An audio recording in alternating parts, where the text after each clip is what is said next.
Messi Benéon, fondou nom. Femme casa, Betty say wo frame. Me can't hear your voice, but me got to make a choice. Yeah. I will say yes, never say no, no, no, no, no. Yeah. Better go to your will and to your way. Yeah. Medical aid. Just another bit. Let's see. Hey, we want you to speak to me. Oh, yeah. We want you to speak to me. Oh, man, cuckoo, here you come. Sometimes I be getting in the way of something. I need to hear you say something, so I can know the way. Me long woo, me long woo. Let the one she's here for me. Never give up on me, no, no, no. Never give up on me. Oh, na, na, na, na. Medical aid. To your will and to your way. Medical aid. I'll trust in the obey. Speak to me. Messi. We want you to speak to me.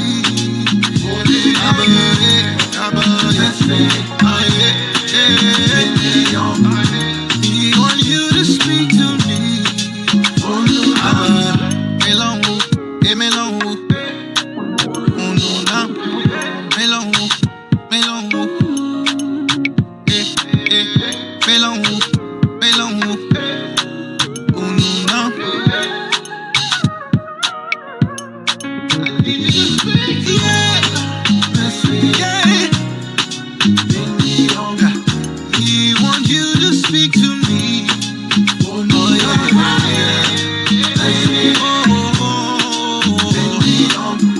We want you to speak to me. Oh yeah.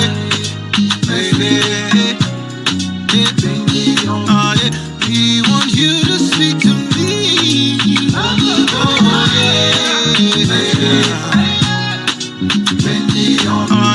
We want you to speak to me.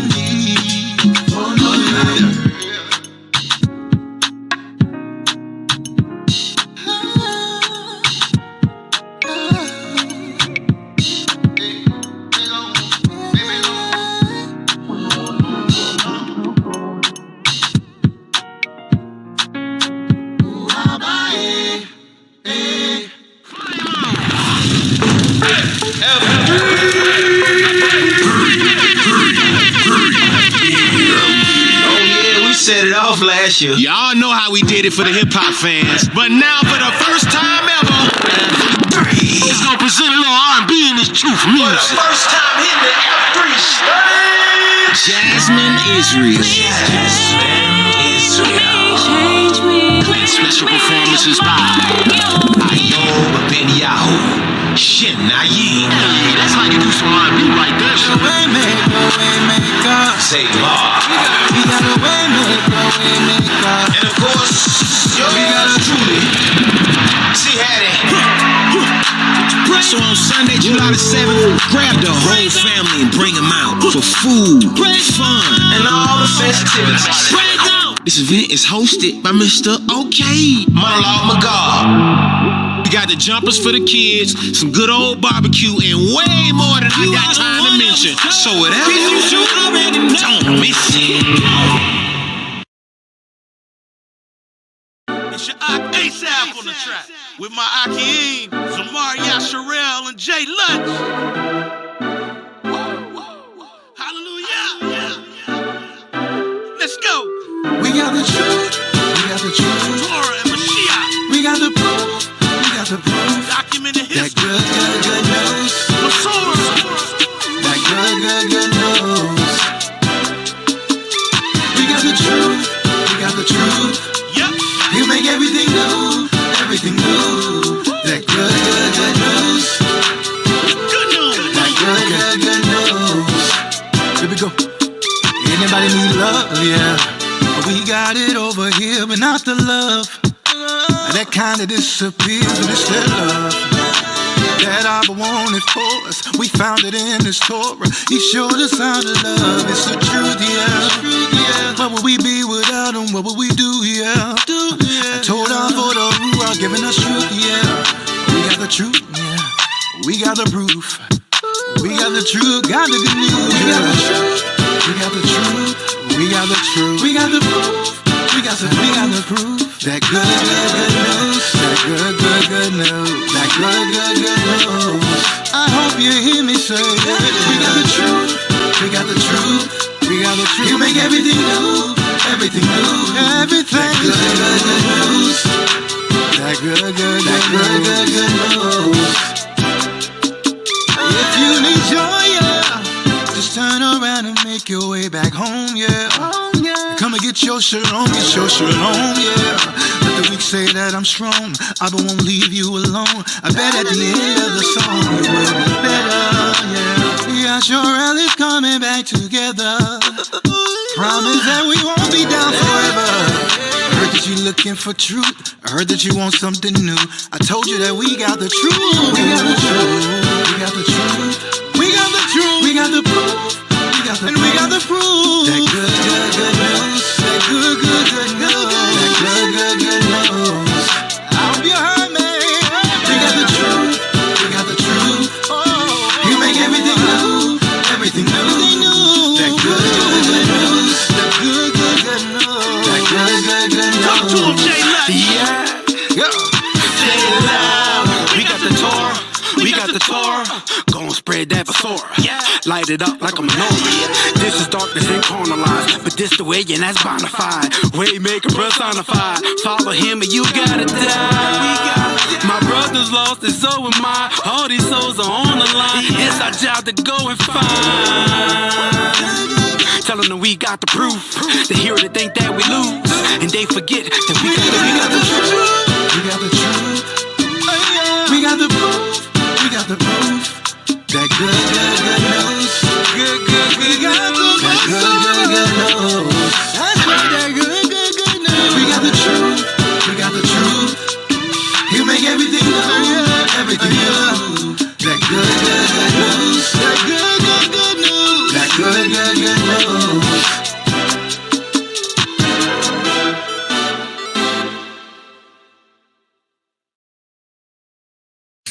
Shalom, shalom, shalom. We'd like to welcome you to the Truth Be Told Flex podcast. I'm your host, Yeshub Judah. I'm asking everybody in Israel to wrap our brother Job around your arms. Let's keep him and keep his family in prayer. Tonight is going to be me and Bernard Shalahaya. We're going to be rocking it. We're going to be holding it down. We got the guest up in the house. Y'all seen it being promoted on Facebook. We got the minister of music. In my opinion, man, when I listen to him, it's like, yo, Israel, we got us a Dietrich Hatton over here. You know what I'm saying? That's giving us great sounds of praise to the Most High Yah. And I'm knowing that it's going up to him as ministries, and you know, we cannot wait to get the brother on. We're going to talk to him. He's going to be a part of the show today as well. And so, you know, it's going to be another epic show. We've been going up ever since Hezekiah. Hezekiah took us to a level. Paisley took us to a level. Now we got Zamar Yasharal. He's supposed to come in and take us to a whole nother level. We're going to be going up into a Douglasville, Georgia. And that how my man Paisley said it. We're going to be going up into Douglasville, Georgia, up on a high. You understand what I'm saying? So it's going to be great. It's going to be epic. But with that being said, welcome to the show. When you came through the door, please hit that like button. Please hit that like button. If you're new to the show, please subscribe as well. And to the house of Ayo Ben Yahoo, we salute. We love you guys. And let's get ready to do this thing. Turning it over to Benat Shalahaya. Ooh, okay. So I don't know about y'all like that, but I miss Ayo already. It turned over to me way too fast. I wasn't ready. All right. Just a few announcements, guys. We've been talking about it every single week in, week out. Our Fringed Up Family Fest F3 event is coming. It is right around the corner. For those of you who haven't gotten your tickets, please go get your tickets. They will stop selling at some point. It's not going to be open-ended. You can, buy last minute. I do not think they will be selling them at the door. So if you don't get your tickets now, when the event comes, don't be trying to knock down the door to get in. Be like people on the other side of the arc. Can't get in. F3 kids tickets, $15, or kids tickets are $15. And this also includes access to the kids zone. Adult entry tickets, if you're buying a single ticket, it is $20. Family package, 2 adults, 2 kids, entry tickets, $55. The tailgate party, Saturday night, July 6th. I'm still trying to work on my energy to get ready because, at 9:00, I'll be almost on the other side. I'll be turning my pillow over at that point, but I'm going to be there. For single tickets, it's $25. If you're going as a couple, it's $40, 21 and up only. VIP tents are going to be available for those of you who want a special section to make sure you have your chairs and whatnot. This includes a couple of different things. You had something? Nah, it's Delta put something up there about the tickets. Oh, okay. Tickets will be available at the door, but they will be more. Okay, I stand corrected.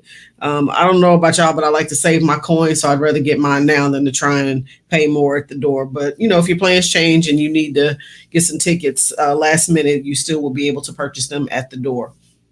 So the VIP tents are $200. This includes a table, 4 chairs, and $40 worth of Big Back Behavior food coupons. And you will also have a personal server or waiter.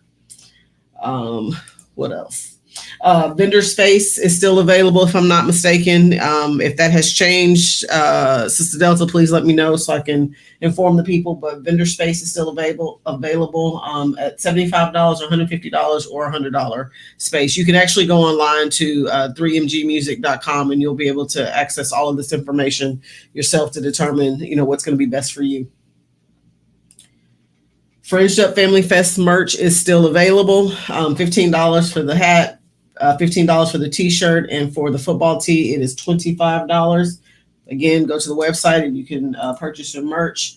As far as I know, volunteers are still needed. So please make sure that you volunteer. If you're interested in volunteering, supporting in any other way, please reach out to them at 3mgmusic.com. And we have a special spotlight tonight, business spotlight, Beauty for Ashes, beautyforashesdesigns.com. If you want to reach out individually or personally, beautyforashes1913@gmail.com. Our lovely sister is going to be taking a hiatus, a small break. So she is putting a lot of her stuff on sale right now. We've got the tumblers. I got to get one. Yeah, right? And you still owe me a tumbler and a shirt, I think, and something else, but we're not going to discuss it. But she's having a really nice sale right now. So if you guys go online to her website, you will be able to make some purchases. This is not going to do justice for what she has available, but I thought I'd share a couple of things just so you guys get an idea of what she has available. And then this is our brother Ayob and his beautiful wife sporting some gear. There's some dresses that they have. These already have the fringes on them, and a couple of t-shirts that I really, really like. I think this is a t-shirt I'm still waiting on, sir. Okay. Can you see that? Yes. Sir, you You captured that? Y'all heard him. He said he saw that. So, all right. That being said, those are all the announcements. She would also be vending. She would also have a product at the F3 as well. Okay, very good. She will be there. Delta put also up in the deal. You can buy vendor tables and VIP tents till June 30th. Till June 30th. Yeah, okay, perfect. I will make sure I update my notes for our next show, so I'll have that accurate. And without further ado, man, like I said, the minister of music, our brother. He's been here before, so he is not new to the Truth Be Told Flex podcast. Our brother Zamar Yasharal. How you doing, brother? How you doing? Shalom, shalom. All esteem be unto Ab Yahuwah, who keeps covenant with Yasharal, man. I appreciate the opportunity to be here. I'm doing fine, man. Doing well. Been blessed well. So all esteem to the Most High, man. All esteem to the Most High. We thank you also for making the time for being with us. I know a busy man like yourself. When we stop ask you artists to come join with us, man, we never take that for granted because I know you guys be busy.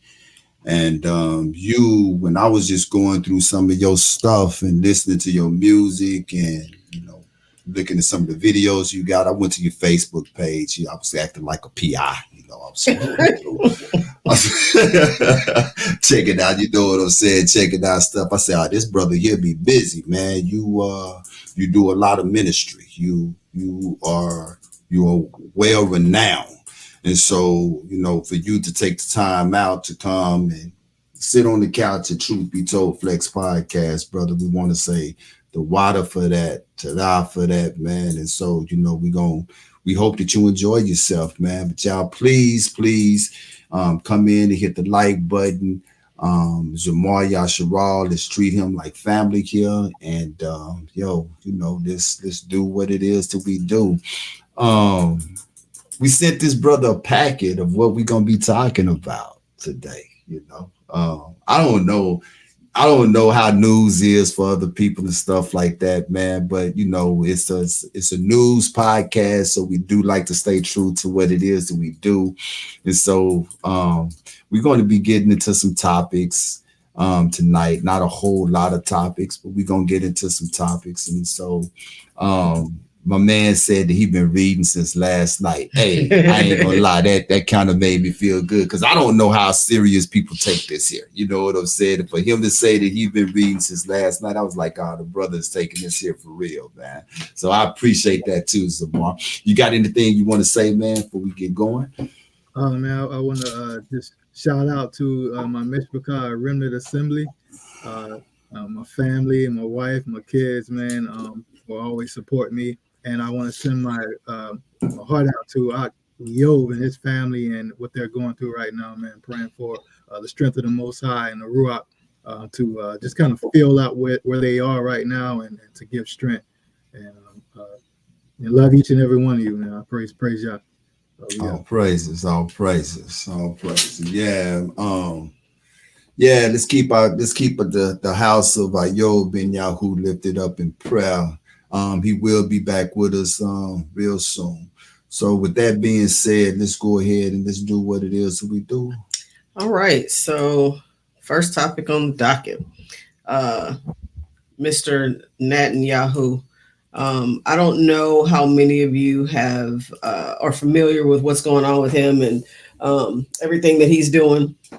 However, this speech that he put out is couple of years old, but I thought it was worthy of sharing just because of everything that's been going on overseas and across the Middle East. I don't know what a Middle East is, but I don't know what direction that is. However, I just thought there were some poignant things that he said in this speech, and it just kind of speaks to everything that's going on now. So here's how the speech starts off. He starts off by saying, "Dear ladies and gentlemen, over 3 millennia ago, our great leader Moses addressed the people of Israel as they were about to enter the promised land. I thought that was interesting. That's how he started off his speech. So you know where the rest of this is going. He also said, when I last spoke at this podium 5 years ago, I warned about the tyrants of Tehran. They've been nothing but a curse to their own people, to our region, to the entire world. But at that time, I also spoke about a great blessing that I could see on the horizon. The Abraham Accords ushered in another dramatic change. It brought Arabs and Jews closer together. We see in the frequent Jewish weddings in Dubai and the dedication of Torah scroll and synagogue in Bahrain and the visitors flocking to the Museum of Moroccan Judaism in Casablanca. We see it in lessons that are given to the Arab students about the Holocaust in the UAE. There's no question the Abraham Accords herald the dawn of a new age of peace. So my question to you guys is, what are your top takeaways from this speech? You wanna lead off, Zamar, as far as what was one of your takeaways from it when you read it? I had to listen to it. It was too long for me to read. I ain't gonna even lie. I went YouTube that joke. I'll tell you this, man. I'm the type of guy, man. I can only listen to lies for so long, man, and it starts to irk my nerves when you don't. If you don't know who's who, man, this stuff will really throw you for a loop. One thing that he did say is talking about how the day will soon arrive when Israel, talking about the state of Israel, will be able to expand their peace beyond Egypt and Jordan into these Arab neighbors. And he even talked about how there's been like peace talk and there's like a corridor that's going to happen. Biden is a part of it. The prime minister of Mahdi and some Arab leaders talking about this corridor to kind of stretch across from India. India to Arabia, the Arabian Peninsula, and they're going to try to link these like energy and pipelines and fiber optic cables, and it's like these are the nations that are confederate against us, that's still coming together and confederate against us, and to perpetuate the lie of who's who. They're still pushing this Isaac and Ishmael youth battle just to kind of put smoke out there. And if you don't know who's who, you can get wrapped up in all the hype and what's going on and miss what's really going on in eschatological times or prophetic times if you don't know who's who. And it's just good work of heathens, man. That's what I see. They're masters at deception and lies. And when they start hollering out peace, sudden destruction. Destruction. Absolutely. That's going to be a terror for some, but that's going to be an amazing victory for others. So I'm like, come on, let's get it. Come on, man. It reminds me when I was younger, man. I used to fight and stuff a lot, man. People may not realize it, but I was out there fighting a lot, and I was real, just into that. And when I seen two guys like look like they want to fight, I'm like, man, come on, let's get it. Y'all talking too much, man. Let's get stuff rolling, man. Because I'm ready for Hamashiach to come. I'm ready for this to pop off, man. And so that's just, what I took away from it, man, is they're really trying to push this peace thing, and it's just really rocking the people to sleep who don't understand what's going on biblically. I yield. Con, I agree with you 100. In reading what I read and listening to what it is that I listened to on YouTube, I was sharing with my wife, one of the first things that popped out to me is that he said it so eloquently. What he was saying, he said it eloquently, that they are on a mission to take over everything over there. That's actually what they're doing, and that's actually what they're doing right now. I mean, just look at Gaza. But it's interesting that you said what you said at the top, when you said you can only listen to lies for so long. I felt the exact same way, man. At the beginning of the speech, I was like, come on, like for real, our father Abraham. And it was crazy that he had the audacity to talk as if he was a native of that land over there.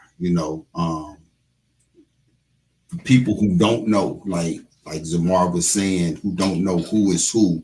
And for Christians who don't want to listen when the truth do come to them, just go back and look at documents. It's documented in every history book, not just a few history books, but in every history books, that them folks did not arrive to that region until 1948. And it was designed for them to go over there to that particular place. But he said something in that speech that even coincide with that, which should start making people start asking questions. If you ever did think that they were the real Jews or the real people of the books, he said to understand the magnitude of the transformation that we seek to advance, he showed a map of what they call Middle East in 1948. And he said the year Israel was established, he said, here is Israel in 1948. Now, I immediately went back to Genesis chapter 32, verse 28, when Yah was talking to Jacob, and he said, thy name shall be called no more Jacob, Jacob, but Israel. For a prince has thou power with Yah and with men, and has prevailed. This was not 1948, Netanyahu, right?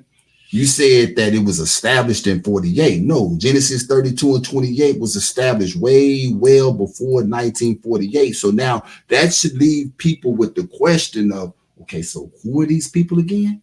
You see what I'm saying? Well, you migrated here in 1948. You was not originally here. There is nothing recorded that shows that you were displaced from here to Germany for you to come back here, but it is recorded that you came here in 1948, and you out of your own mouth said that in 1948 Israel was established. So when I look at the scriptures, that don't match up. So who are you? So now you should at least start having a question of who are these people, right? Another takeaway that I had from this speech, like my man was talking about with peace, he said the objective is to take over. Yeah, and I said that. This was another quote. I'm sorry. He said, I believe the real path towards genuine peace with our Palestinian neighbors could finally be achieved. But there is a caveat, he said. It has to be said here forcefully. He said, peace can only be achieved if it is based on truth. It cannot be based on lies. Cannot be based on endless vilification of the Jewish people. I stopped there, Zamar, and I thought to myself, I had two questions I would love to ask Netanyahu. So when are you going to stop lying about who you are? And when are you guys going to stop vilifying or the senseless vilifications of the true Israelites of the book, if that's what it takes to bring real peace? If that's what it takes, you said it out of your mouth, that truth is the only thing, and it cannot be based on endless vilification of the Jewish people. Well, you know who we are. All lies will be exposed. That's all. You understand?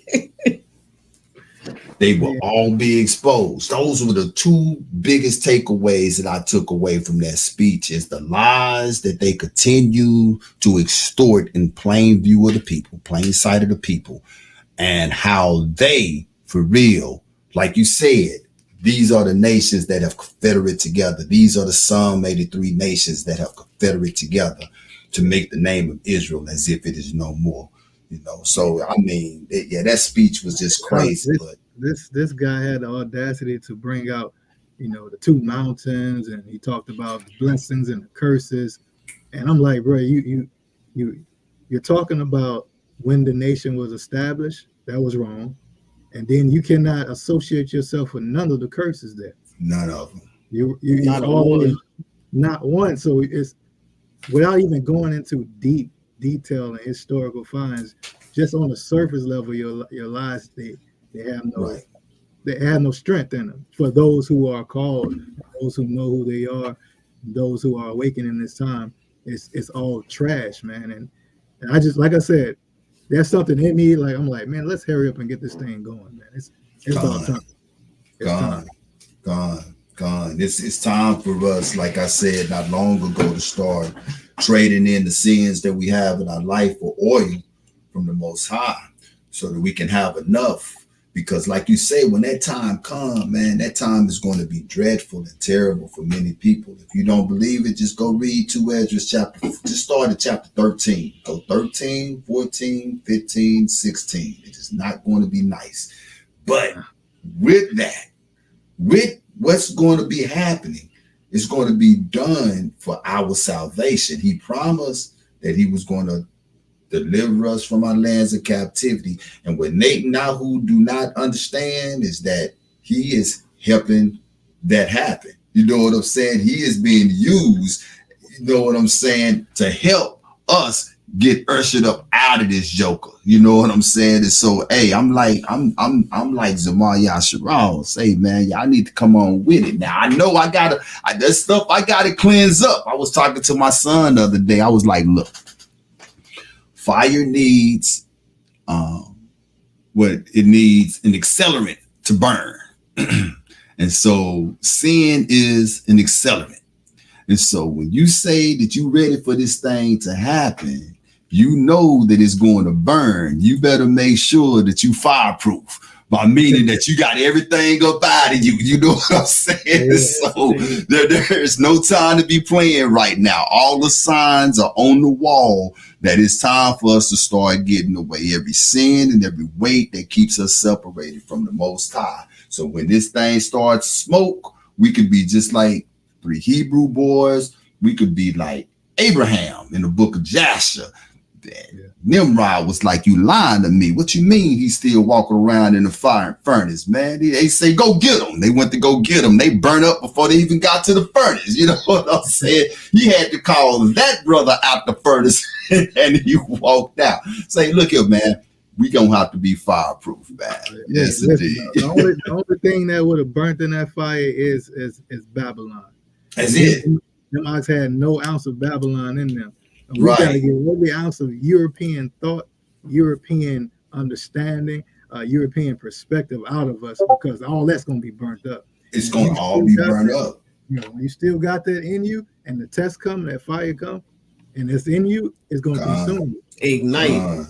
That's why everything in my life right now, man, I'm trying to purge all of it. I don't want to even think that, have 1 ounce of thought of a European mindset, because it contradicts the scriptures in every way. It does. It really does. It truly does. I'm on that same mission, man. I'm on that same mission as far as trying to get this thought, you know what I'm saying, the European mind state and all of this stuff up out of me, get on a higher level. My wife is she's waving flags. I guess it's time for us to move on to another subject. Look, I don't have my other whip, which is the timer. I'm starting to believe it's you, not Ayob. So Ayob, you got to hurry up and get back. All right. So next up, lick it off the floor. All right. So this officer is from Mississippi, and he was just sentenced last week to a year in federal prison for forcing a man he had arrested to lick urine off the floor of a jail cell. The police department security footage showed that once the man was in a holding cell, he knocked on the door and tried to tell Green, this is Officer Green, that he needed to urinate, according to the court document. After waiting for some time, the man went to the back of the cell and urinated in a corner. The man who was arrested is identified in the court document only by his initials, B.E. The security camera footage showed Green threatening to beat B.E. with a phone. Michael Christian Green, the officer, received the maximum prison sentence on the misdemeanor charge of acting under the color of law to deprive a person of their civil rights. He pleaded guilty on March 14th and is scheduled to go to prison July 26th. Question, do you think 1 year is enough time, or should there have been a harsher sentence? Yeah, I definitely think it should have been a harsher sentence. But the problem is that he was only charged with acting under the color of law. So he got the max for that. You know, he got the max for acting under the color of law. I believe that he probably could have been charged, had some more charges tacked on, something like assault, because in the article it said that the security camera showed the violent encounter. A violent encounter means that there had been some type of beating. Now, I don't know if any of you guys ever been to jail or not, but BE didn't do nothing that nobody else wouldn't have done that went to jail. Look, you put me in the cell and I'm asking you, can I go use the restroom? You deny me to go use the restroom. I'm going to tell you, me, myself, I'd have found a corner too and use the restroom, because what I'm not going to do is sit up in here and just hold this urine and my bladder feel like it's about to explode because you are not allowing me to go use the restroom. You know what I'm saying? So if you ask me which one of those was wrong, the officer was wrong, because he should allow the inmate to go use the restroom. We still have rights. So I think he could have got an assault charge. I don't even know if this is correct or not, but it sounds correct to me. A terroristic threat, because it also said that the security camera showed footage of Green threatening to beat BE with the phone. So, my thing is that Michael Christian, he did way more than deprive the inmate of the ability to use the restroom. So why was that? And this is the question that I'm asking. Why was that the only thing that he was charged with? Acting under the color of law. Well, yeah, that's why I asked the question. According to what he was charged with, I guess you couldn't have gave him no more. Well, true, but should there have been a harsher sentence? Should there have been different charges? But yeah, I don't want to take away Zamar's time to respond. Definitely should have been harsher charges. This monster should have got 3 to 5 years, and at least 3 to 5 years. And what got me is they didn't want to put the name of the inmate in the. I'm about to lose you for a second. Hold on, Zamar. Got some. Okay, hold on 1 second.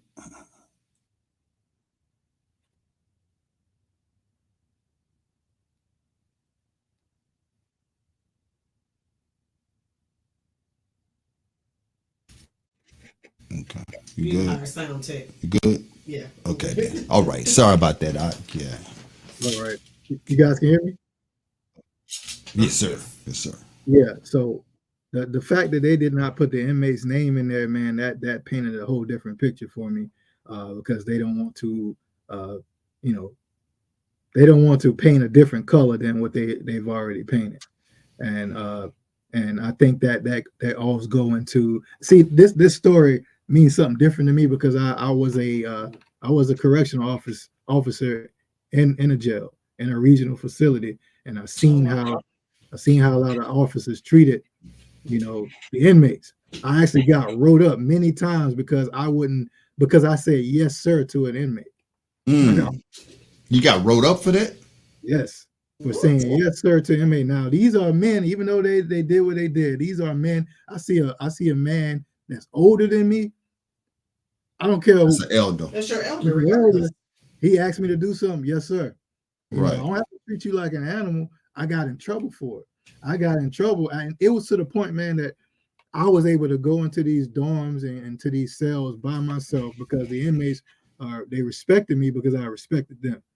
Right? You're a human just like me, and I always think about it. Like if I was in that situation, how would I want to be treated? Even if I did wrong, right? How would I want to be treated in the situation? But it showed you it paints a bigger picture of the system and the face of the system and how their charges are so much. It's like a slap on the wrist. And he may not even do that year. Be honest with you, he may not even do that year. Right. That's the bad thing about it. If it's that low for a year, he still got time to get some things in order before he even go in. Right. 3 to 5 years he should have got. Yeah, at least 3 or 5 years with more charges on it, and would never be able to work again in that field. It's interesting that you said that you were a correction officer. I was that cat on the other side of the stick. Right? And what you said though holds so much weight, Zamar. Look, man, we call them convict bosses, those who came in and who knew how the system worked, and exactly what you said, they treated the inmates with respect. those were the ones that the inmates took care of as well. For anybody who have not seen the inside or been on the inside of these jails, do not let it be fooled, especially in the penitentiaries. These are inmate ran penitentiaries. The bosses are there, really like referees. That's pretty much what their jobs are now. But you got those hotheads that come in and beat people up and do all of that. But eventually they'll get weeded up out of there as well. But when you have boss men and boss women that know how to treat the inmates like people, they are well reserved and they are well taken care of. And those correctional officers are also taken care of. You know what I'm saying? They are protected by the inmates for real. Yeah, that's real talk. It's interesting that you said that. There was one more thing that I took away. Were you about to say something, Zamar?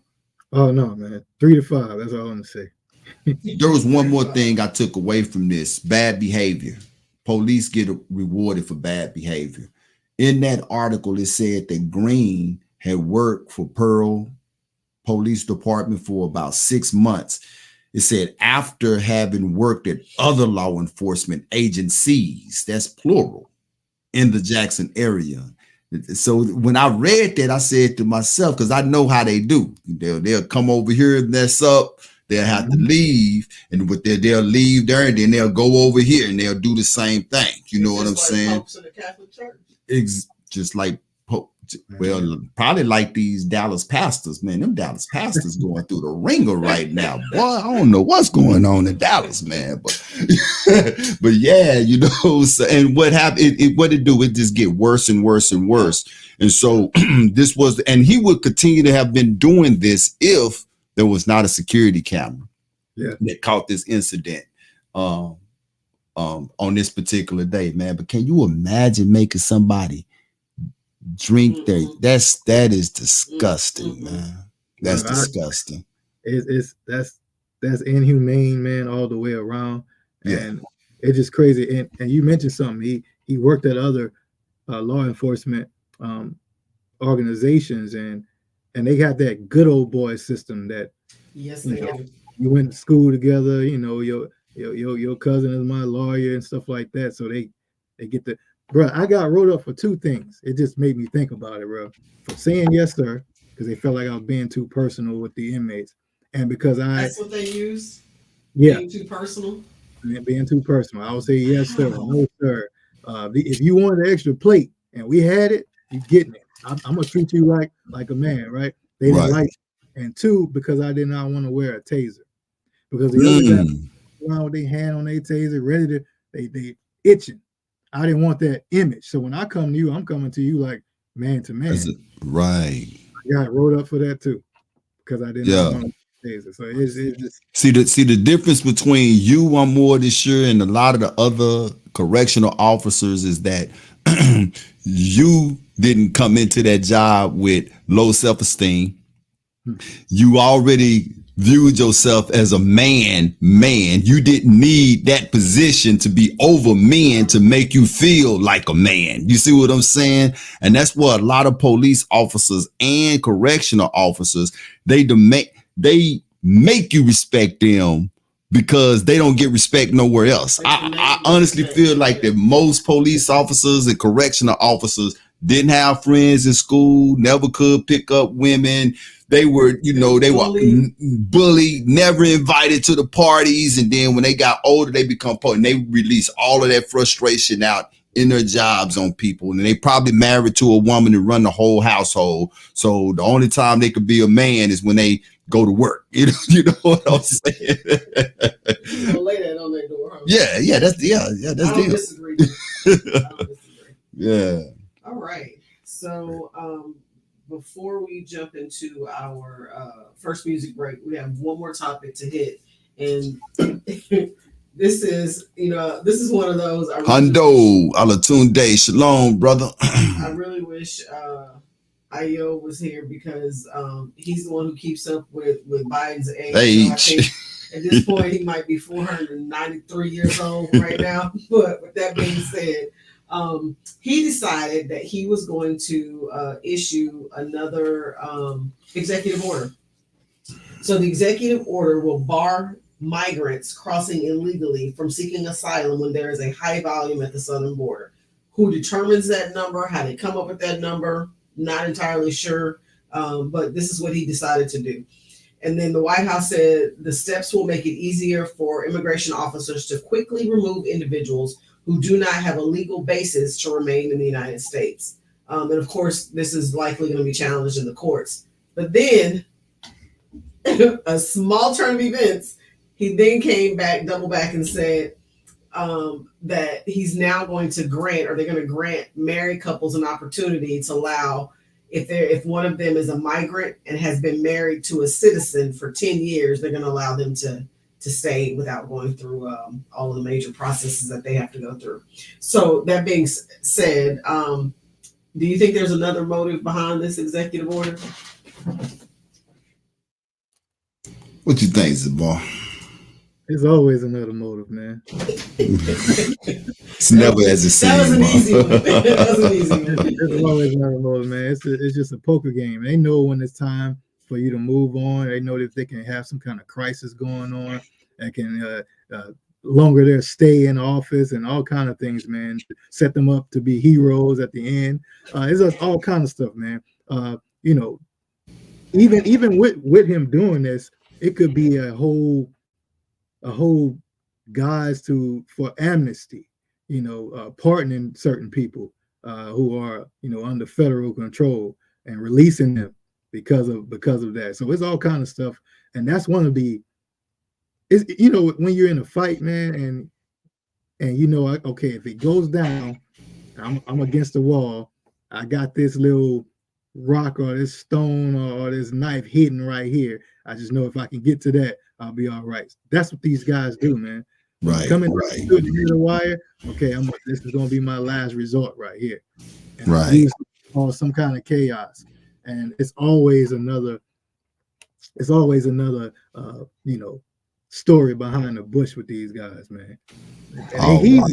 These are heathens, and they are heathen at the highest capacity of heathen, and they'll use people and families and even children.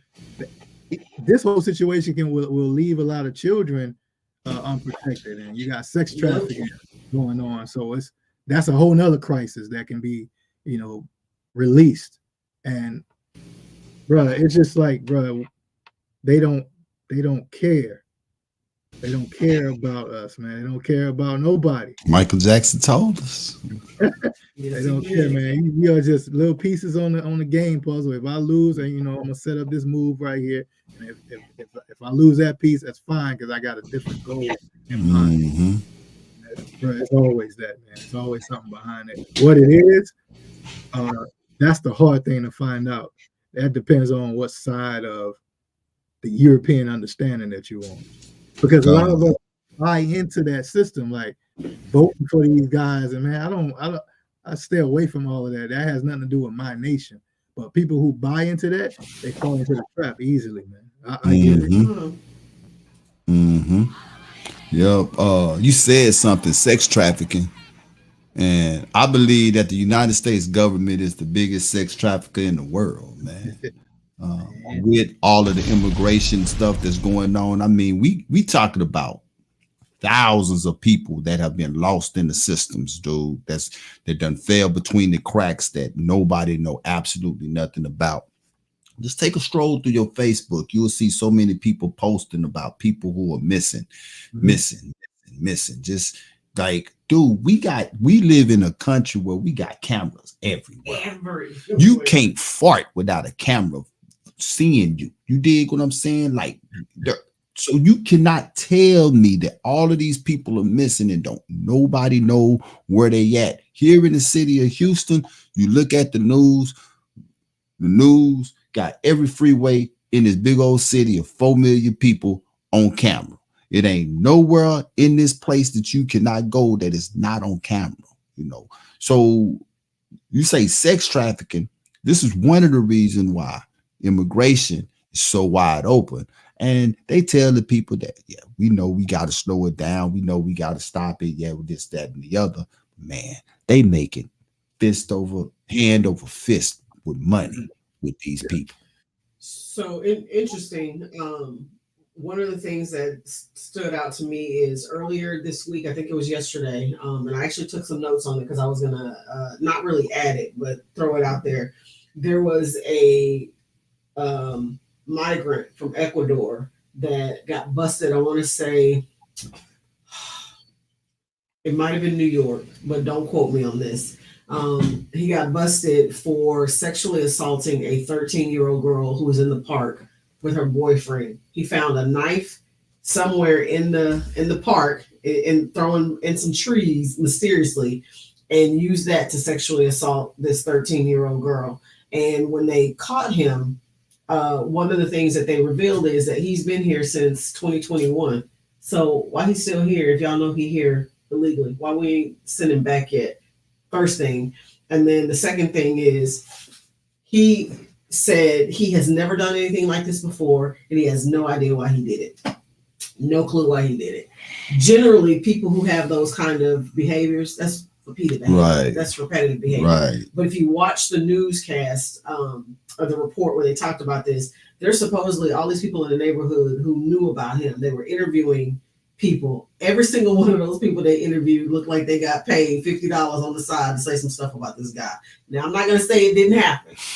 It was just very suspect Right. how it happened, because with all the stuff that they're trying to do in New York and with everything they're discussing with the migrants and putting police force and units in New York, it just, there's always something. Man, New York is the epicenter of really everything that be going on. But I do think one of the alternative motives of this particular thing that Biden is doing, though, is votes too, though.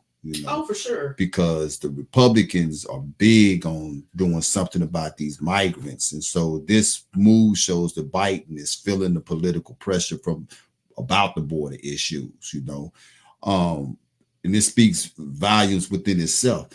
Biden and Kamala Harris, and I hope I'm saying her name wrong. This is Kamala. Is it Kamala? Is it Camilla? I don't know. Whatever it is, look, them two jokers ain't did nothing in office since they've been in there. And when I say nothing, they ain't did absolutely nothing.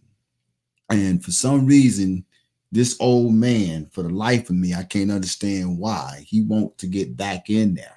And so it's time for him to start producing something other than, because he ran that whole first. Remember that whole first campaign that he ran? What did he run that whole first campaign on? The backs of black people? Is that what you mean? Yeah, you know what I'm saying? But he really didn't have no talking points either, because all he did was win it Trump. You know what I'm saying? That's the same. He never had he never had no political stances on pretty much anything. Same thing now. This here actually gives him something to present, to present towards the people. But well, that last little deal that he put out yesterday, that came out yesterday, about allowing migrants who came here illegally that are married to U.S. citizens and been here 10 years, that automatically flips a vote. I heard them interview a lady yesterday that said this changes the entire game for her. Like, she can't even put into words how exciting this is for her. That tells me right there, either she's married to an immigrant or she's an immigrant. Right. And she's about to vote for Biden as a result of this. Right. Or at least a significant other will be. Yeah. And also, man, when you look at it, it's the same, it's no different than what Trump did. But he just kind of looked at and say, look, I'm going to finagle it a little bit to try to steer the votes my way, because it was too harsh on the way that he brought out, the whole immigrant thing. And so it's just a game, man. It's just a game, bro, for the votes, to get the seat, man, to be the biggest puppet. That's it. Yep, to be the biggest puppet, man. It was interesting to me too at the beginning of that article. I'm gonna say this, and we can move on. I just want the people to imagine this. It said the restriction takes effect when the 7-day average of daily border crossing exceeds 2,500. I had to sit there and look at that and read that 2 or 3 times to see if this was saying what I thought it was saying, and it was. The restriction takes effect when the 7-day average of daily border crossing exceeds 2,500. And then it said, as the current average is higher than that. So you telling me that every 7 days, more than 2,500 immigrants cross our borders. Mm-hmm. You wonder why the crime rate is going up the way that it is? More than 2,500 immigrants cross these borders every 7 days. That's insane. Well, let me throw this out there too. We've heard a lot of talk about migrants being blamed for a lot of crimes. I don't want to just leave that at their doorsteps, because some of those migrants are actually some of us, depending on which border they're coming from.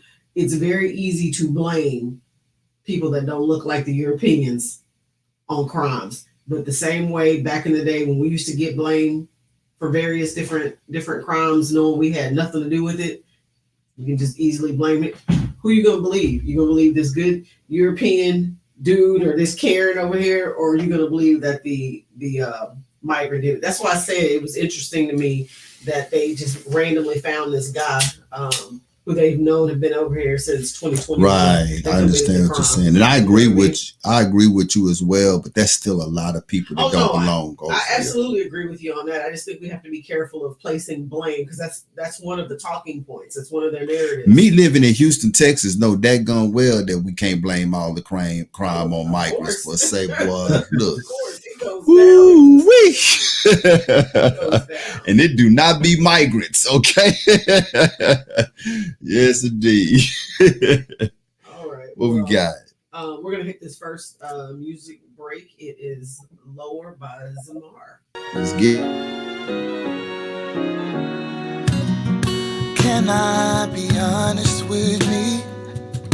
I'm not satisfied with where I am, and for you I thirst.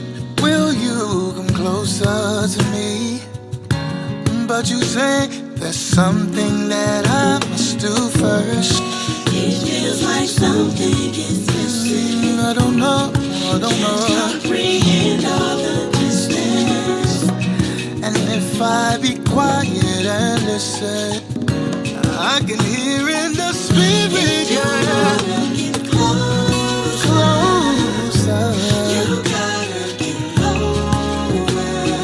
That's why I got you wanna get closer. You gotta get lower.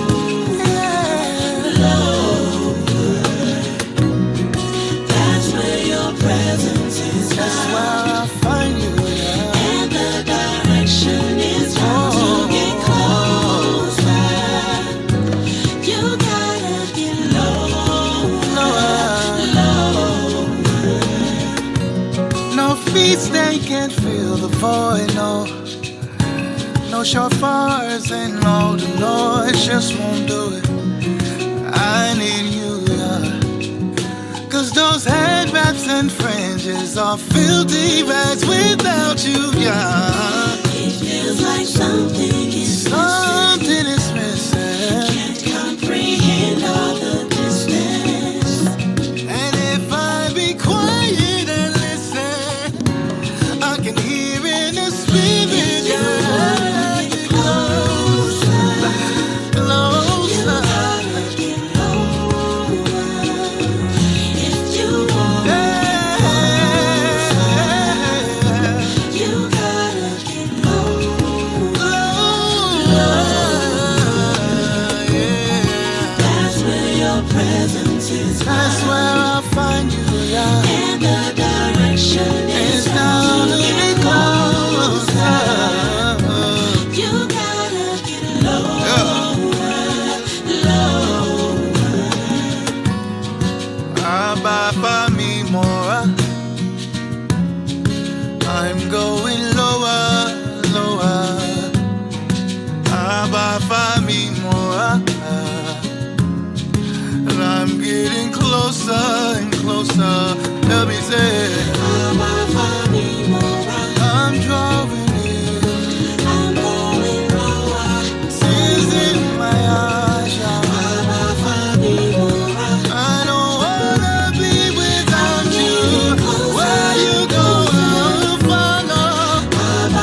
Come on, man. That's some beautiful worship music. Yeah. Were you a minister of music? Uh your music is it's like so it's worship music. Did you do minister of music or something like that? Or are you minister of music or yeah. Do you mean like in the church setting? Yes, that's where I started at. Absolutely. Yeah. Con. Sir, you are jumping ahead. Yeah, I mean, my bad. Yeah, my bad. Let's get back on topic. My bad. All right. So next up, yeah, this one was also interesting. Our buddy here, Bill Gates, says he's ready to put billions into nuclear power. So Bill Gates plans to invest billions more dollars into nuclear energy through his company TerraPower. Interesting name. He was quoted as saying, "I put in over $1 billion, and I'll put in billions more." This is something he said to CBS's Face the Nation about his investment in TerraPower. Gates said on CBS that in addition to the money from him and other private investors, the federal government is supporting the TerraPower project because of its benefits for energy security, and that there are no risks or higher costs for utility consumers. While the overall cost for building the reactor in Wyoming was close to $10 billion, Gates said that the costs will fall and the payoff for investors will rise as more units are built, especially as the nascent artificial intelligence industry puts ever increasing demands for power on America's electric grid. So he's quoted as saying, "So once we get like our 10th unit and we have our component costs down, we should expect people who buy electricity to pay higher prices." How should we be preparing as a nation with this information? Because I don't think it's all about energy. Not at all. Bill Gates is funny. Whenever that brother name pop up, like for real, I think people for real should pay attention. You listen to what Bill Gates is saying, and even so, if you can, try to listen to what he is not saying, because what he is not saying, but yet saying, is so much louder and so much important than what it is that he is saying. But when you're a billionaire, Zamar, I guess your money can give you the role that you could be anything that you want to be. Yeah. How did this brother make his money to start off? What did Bill Gates start off as? Microsoft making computers, right? Yeah. The software. Making software for the. I ain't read nowhere in his resume anything about him or him being a scientist, a doctor, none of this. Missed it? No, it's not that he's any of those things. He is supposedly one of the most intelligent beings on because he's a billionaire. I'm not defending him. You know, I'm not defending him. However, he is quite intelligent. Like, when you can put a whole bunch of words together as a billionaire in the way that he do, you can say a whole lot of stuff and not say nothing. He has a is it photo identity memory? He can read. He a Rain Man. Something like that. I'm just saying, don't dismiss what he's doing, because he's actually very intelligent. He's using his intelligence for evil, but he is definitely intelligent. It's just not his money. It's not like some of these other people who have money, and because they have money, everybody starts to listen. I'm just saying he is quite an intelligent. However, he got his intelligence. He's being used. Well, that too. Yeah, and I'm not taking any for light. You know, I want to hear from Zamar most definitely, and I'm not taking for granted and for light what it is that you're saying. But yeah, he's being used. I believe that he is the guy. Zamar done mentioned it, twice. I know already how, in Ayob's word, diabolical. These cats are. We are talking tonight. We done hit 3 of the Job 9 and 28. The earth was given into the hands of the wicked. And I believe that Bill Gates is right up there. I think Bill Gates is playing Monopoly. Who is the winner of Monopoly? In order for you to win Monopoly, what's He who clears and owns all the money, all the land, all the businesses. Yeah. this is what Bill Gates is doing. And it ain't just with land and money. He's trying to do it with souls as well, with people as well, man. Bill Gates is on a mission. What you think about him and the billions and the nuclear power and what's your thoughts on? So his intelligence is nothing without the money to back where his heart is, and his money answers all things. And so when he wants to get something done, even if it's something he may not know, he can buy. He can buy those who do know how to do certain things. And so he's buying into the food. He's buying into the land, and now he's buying into the power. And because when you have all that power, man, you can make decisions, and you can force things to happen. So if I have the power to, my kids, they don't know how to turn off the power in this house, but I know how. I pay the bill, right? I could go in there, look, y'all do such and such, I'm turning everything off. Everything. Done it. Your pads, you won't be able to charge that. You won't be able to watch your show. I got the power to turn it all off. Why? Because I have the source of it. I have the ability to make sure it stays on. I have the ability to turn the switch off, right? But if I didn't have that, I can't just come into somebody else's house and then turn off the power. I don't have power. I don't have jurisdiction there. But so what he's trying to do is he's trying to buy the world, man. That's exactly what he's trying to do. His heart is a perfect place for Hasatan to sit. Yep. Bro, it's scary. So what we have to do, we have to be in a position where we have to be ready to totally depend on Ab Yahuwah. We have to. Even look at the name of his plan, Terror. I know, right? That's an interesting name. And when you look at it, how it's spelled, it's real close to the father of Abraham, who was an idol maker. Mm-hmm. He was rich. Yeah, he was rich, right? With idol making, and so it's like, man, we got to be able to be in a position where we can prepare all we want, but we're really going to have to totally depend. Just like Abraham, I'm going to leave from my father's house and totally depend on Ab Yahuwah. Even when I can't see the direction, I'm just going to follow, right? We got to really, we're going to be in a time where true faith, true amunah, as we will say in Hebrew, is going to be tested.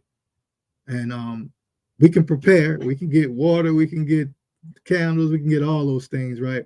They're only going to last for so long. We don't know how long. So we're going to really have to trust in Ab Yahuwah and depend on his provision and be ready for the test. Prepare our hearts and our minds for it, because these are wicked men.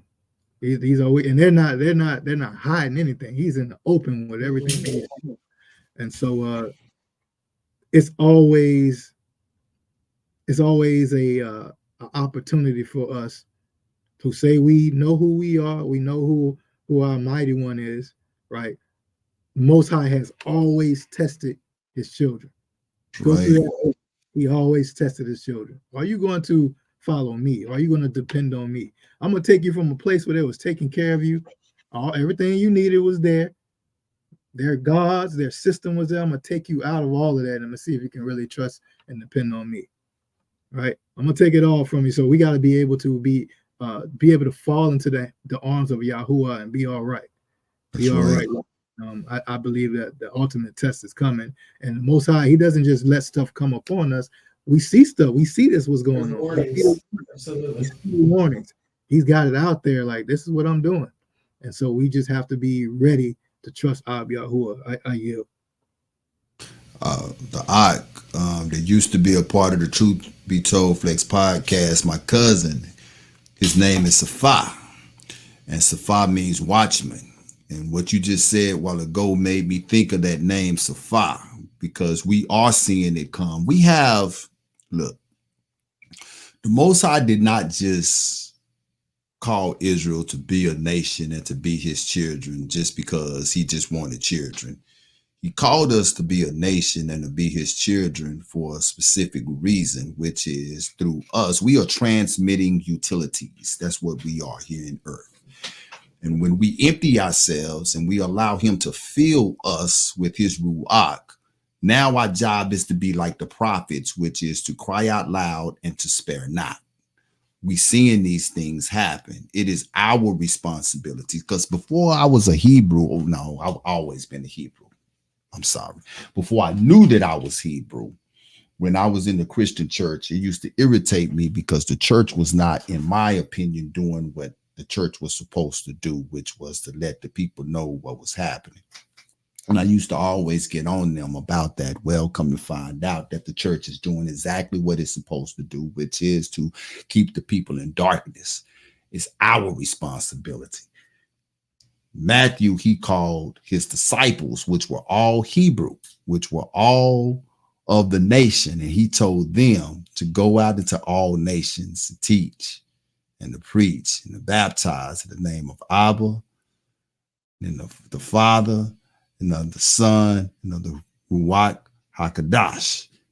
He didn't tell that to no church. He didn't tell that to no Christian. It is our responsibility. And this is why we have platforms like the Truth Be Told Flex podcast. This is why we do what we do, so that we can usher out these types of, because these are storylines that a lot of people be missing. Look, Bill Gates is the devil himself. I don't care what nobody say, man. This dude is the devil himself. And if nobody with a clear mind that's connected to who the Most High is not seeing him for who he is and calling him out for what it is that he's doing, then we all doomed. We have an obligation, man. But this dude, man, this, what he talking about is bringing emissions down to zero and going clean and clear and all of this stuff here. This ain't nothing but another fear ticket that he got for sale. That's all this is. This is another fear ticket. And if the people buy it, they're going to find themselves in a worse off position than they did during DVOC 91.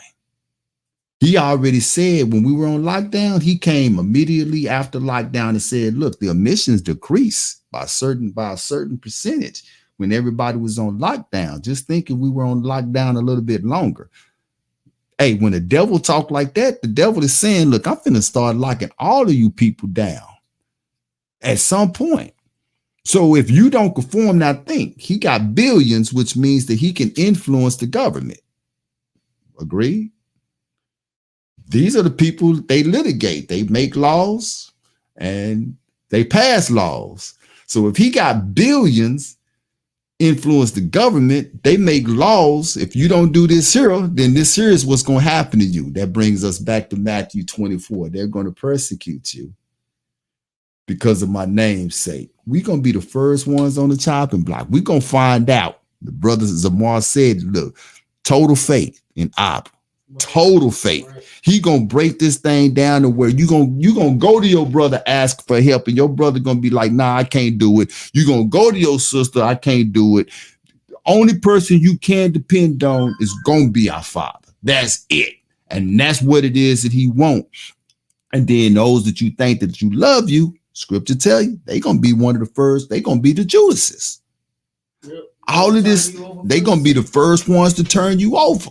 You dig what I'm saying? So yeah, we look, man, we are in that time right now. Read Matthew 24. Look, he lined that thing out with highlights, how it's gonna work out. You know what I'm saying? So yeah, Bill Gates is the devil himself, man. So yeah. I can hear it now, man. I'm giving out stimulus checks for anybody could turn in these brews. Come on now. You know how many people gonna look at here. Say, hey, we were talking about them names that's hard to pronounce. A lot of them brews gonna be giving them names up. Nah, man. That ain't me, man. What do you mean? And be pronouncing. I'm James, man. I'm James. Yes, indeed. Yes, all right. indeed. So this next one, guys, I almost didn't know what to do with this information when I got it. I mean, we already don't participate in drinking milk. I can't drink milk. I don't know too many of us that can, Hebrews that can actually drink milk. It does not do well with our bodies. However, so there's a tobacco-like plant that's being engineered to pump out nutrients found in breast milk. And a GM cow designed to produce milk without an allergy-causing protein. So scientists have genetically engineered a close relative of the tobacco plant to pump out nutrients found in human breast milk. The technology could pave the way for infant formula that more closely replicates the health benefits of breastfeeding, according to the team behind the work.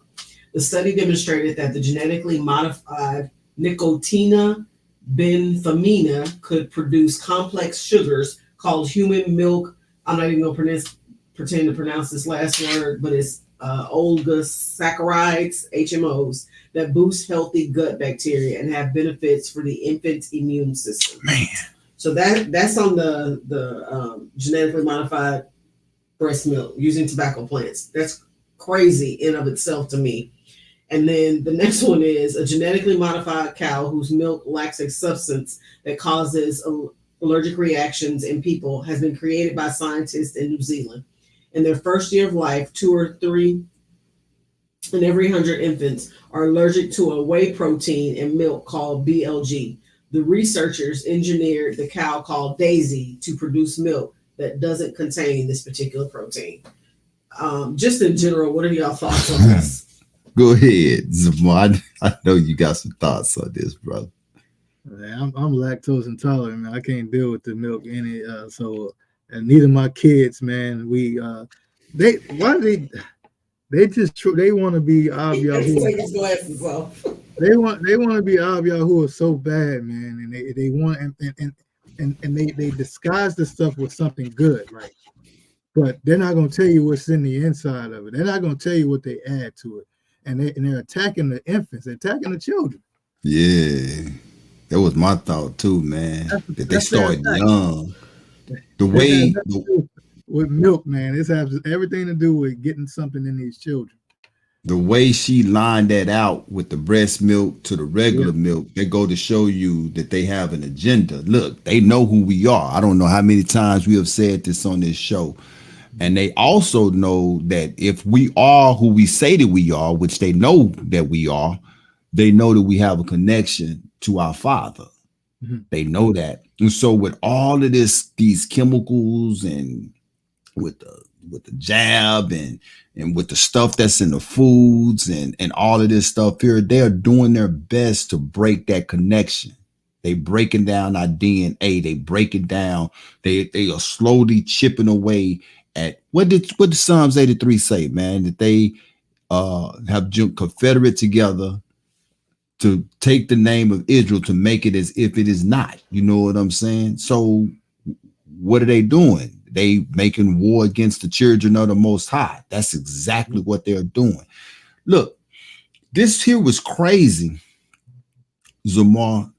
2 Ezra 8 and 10. It said, for thou, and this is Ezra's talking about the Most High. He said, for thou was commanded out of the parts of the body, that is to say, out of the breast, milk to be given, which is the fruit of the breast. That's natural.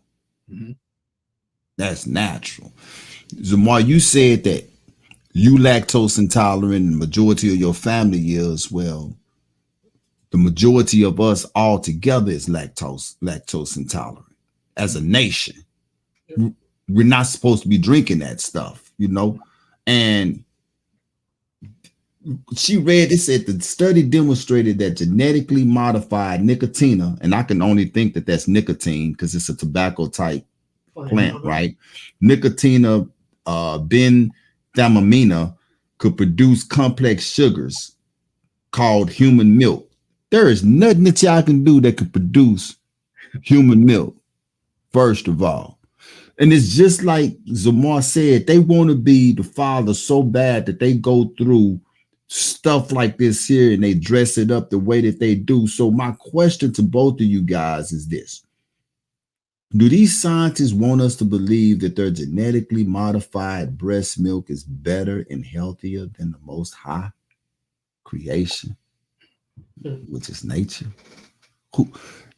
Anybody with a little bit of common sense would be like, y'all are out of y'all mind. But you know how many people will flock to this foolishness? So, um, interesting take on this. There are a lot of women who will flock to this because it is preached, it is told, repeated over and over again. If you've ever had a baby, they will tell you breast milk is the best milk. That's what they tell you. I don't know that they do it as much now because it's been so long since we had our last kid. Our last kid. I don't know what the philosophies are, but generally they will tell you that breast milk is the best milk, right? There's so many women though that I found out in recent years that either are unwilling to breastfeed or are not able to for a number of different reasons. So a lot of these women, if they have an opportunity to get breast milk, they're going to get the breast milk. We have a friend of ours, this has been years ago, that she came up with this brilliant idea. She and I were both pregnant at the same time. There were about three of us pregnant at the same time, and we were due like boom, boom, boom, boom. So all three of us were breastfeeding. And so, of course, we were talking about our horror stories and pumping and all this extra breast milk that we had. And she kept saying, God, wouldn't this be great if we could sell this? I thought she was crazy when she first mentioned that. We were like, who do you think is going to buy our breast milk? Lady, you crazy. And now I hear that's a whole market. So aside from women who actually sell their breast milk, now you have them trying to recreate breast milk. It's like if we find something that is a healthy option that's available, it's a market that we're not in, we're gonna find a way to tap into that market so we can make it profitable for us. It has nothing to do with the children that need this milk. This is all about profits. It's about profit and putting stuff in these children from the very beginning, like to break down immune systems and to disconnect us from our source of power as well. Yeah, it's crazy, man, because they'll have something in there, and then later on down the years, all the children who partake of this milk have some type of issue, and now we got a vaccine for that for those particular children, all to attack the gene of Yaakov. That's what it is. We gotta mess this thing up. We gotta genetically modify this seed because this is going to be the end of us. And when you look at it, just look at our history as a people. Like I remember my grandmother telling me how she used to breastfeed her great grandchildren. Yes, my grandmother has those stories. Yeah, we kept our milk in the family, right? Right. And we have each other on that wise. Now, why would we go to the beast and drink the milk of the beast? Exactly. We as people, so-called people, we as people, we the only ones that drink milk from something other than, you know what I'm saying, than us anyway. You know what I'm saying? Beyond certain years. Yeah, exactly. And beyond certain years, man. There was another scripture that came to mind, Zamar, but that was Sirach 19:22. And we talking about this all night. I think this is a perfect scripture. It says, the knowledge of wickedness is not wisdom, neither at any time the counsel of sinners prudence. These men proclaim themselves to be wise, but in all reality, they fools. In all reality, they are fools. They are getting their knowledge from fallings, whether it be in science, whether it be in the things that they say, they're getting their knowledge from them. And it goes back to Revelation when it says that the dragon is wroth with the woman and he goes to make war with the seed of the woman. And like I say every week, we are that seed. And so if you have an allergic reaction to milk, they believe, okay, well, let's modify the milk to where you're not. But if you have an allergy is telling that's your body's way of screaming at you. Like if you was about to walk across the street and the car was coming and you didn't see the car, I'm going to yell at you to get your attention so you can stop, so that you don't get hit by that car.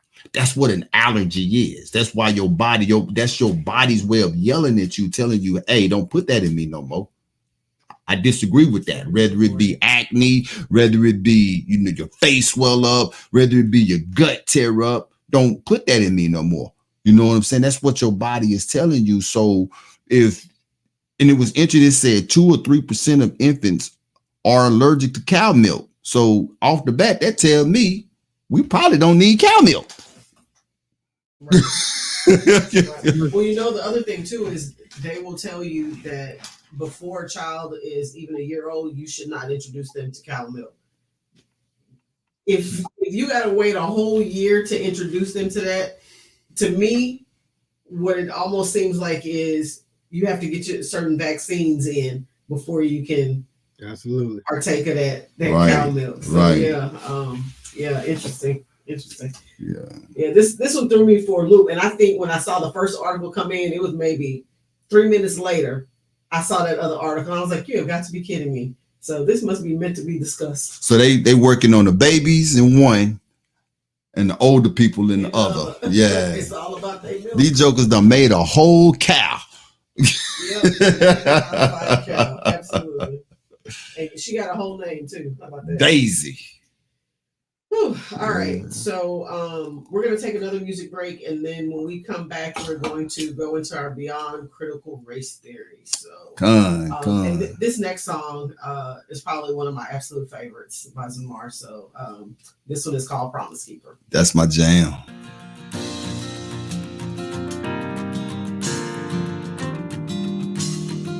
We know we serve a promise-keeping Elohim. Let's proclaim it.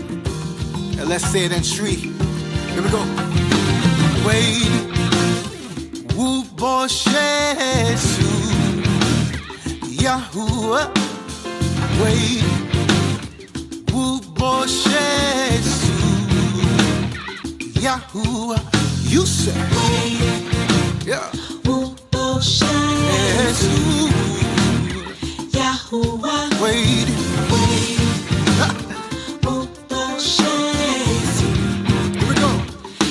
Boshe kura fo, yeah.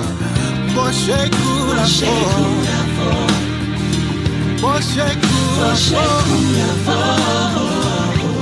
yeah. Boshe kura fo, say Boshe kura fo. Every word you say will come to pass, yeah. Boshe kura fo.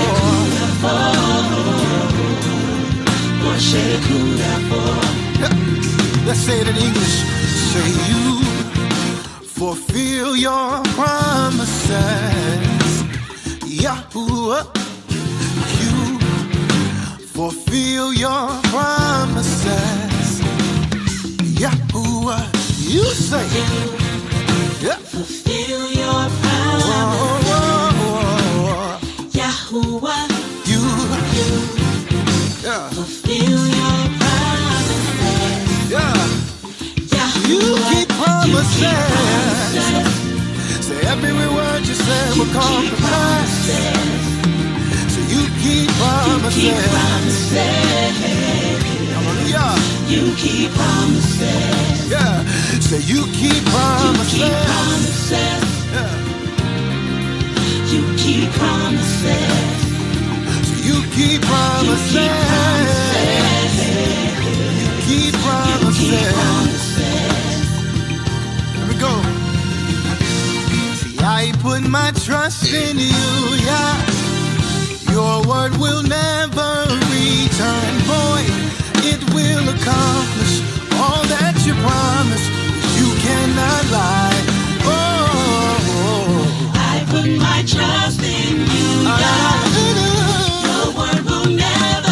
It will accomplish all that you promised. You cannot lie. No, you cannot lie. Every word you say will come to pass. You keep promises. Yeah, you keep promises. If you said it, it will happen. If you said it will come to pass, keep promises. Oh, you fulfill your promises. You fulfill your promises.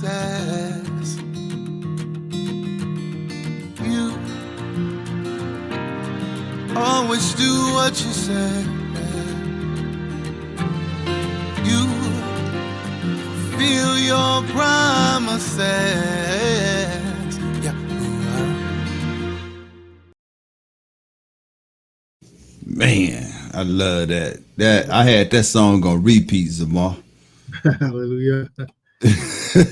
Like for real, man. That is beautiful. That's just straight worship, man. Yeah, that I don't know no other way of describing Promise Keeper, man. Yeah, that is definitely one of my favorite songs, man. Hallelujah. Hallelujah. I appreciate the support, man. Having it on repeat. Yeah, that song is on repeat, bro. Hallelujah. Yeah. All right, so I'm gonna try and do Ayo some justice here. I know I can't fill his shoes with this, but I'm going to attempt to do a Beyond Cradle to Race Theory. Tonight's spotlight was submitted to Truth Be Told Flex podcast by one of the show's listeners, Yahawada. He's been watching the show from like the very beginning, since inception of the show. Right. So we appreciate him submitting this to us. So this one is about John Mac Young, the original king of the Buffalo Wings. So there wasn't a whole lot of information on Mr. Young and his contributions to the origination of the Buffalo Wing, and I'll explain why in a bit later. So John Young was raised on an Alabama farm, and he moved to Buffalo from Stockton, Alabama in 1948 at the age of 13. He was the oldest of his siblings, and so when they came here, obviously they came for a better life when they moved upstate from down south. So that was during that time where a bunch of people were flocking upstate anyway. So fast forward several years, like I said, it was hard getting information on him, but prior to him opening his restaurant on Buffalo's East in 1960, John's Wings and Things, he had a conversation with a boxer who traveled that told him there was a restaurant in Washington, D.C. that was doing good business with wings, as well as several other Black communities doing the same thing. So he decided he was going to specialize. So he had several soul food establishments, one in Buffalo, in Illinois, and in Oklahoma. And beginning in 1961, he began serving his uncut chicken wings that were breaded, deep fried, and served in his own special tomato-based mumbo sauce.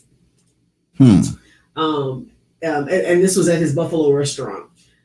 So due to the riots in the late 1960s, Mr. Young left Buffalo and began running food trucks in Illinois and wing shops in Tulsa, Oklahoma. By the time he decided to return back to Buffalo in the 1980s, everybody had discovered buffalo wings. His famous mambo sauce was recreated by Teresa Bellissimo, who owned Anchor Bar along with her husband, Frank. I won't get into the details of how Anchor Bar has received all the credit for inventing the buffalo wing, but I'll just say this, and you can make your own decision. During the time that the buffalo wings hit the scene, chicken wings were inexpensive and undesirable and normally thrown away or reserved for stock or soup. Who do you know that knows how to make meals out of essentially anything? All right. So Mr. Young was actually finally given credit for the buffalo wing in 2013 at the National Buffalo Wing Festival in Buffalo. And sadly, Mr. Young passed away in December of 1998. So he never even lived to hear about or to receive credit for inventing the buffalo wings. Right. Yeah, so that was Mr. John Mac Young. If you go research, go do any kind of Googling, it's going to give credit to the Teresa Bellissimo, and he's even been credited as having done some interviews where he talked about his Italian friends around the corner from him that actually stole his mambo sauce recipe, because from what I understand is everybody who was serving wings at that time was literally just frying up the wings and serving them. They weren't doing anything special with the wings. He actually came up with the mambo sauce, and that's what turned it into the buffalo wings. And that's what this Anchor Bar kind of stole from him, if you will.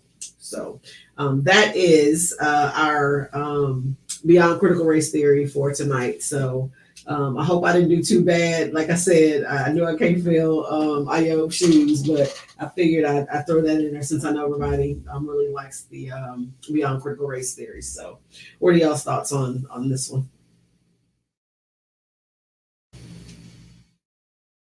What you think? What you think, Zamar?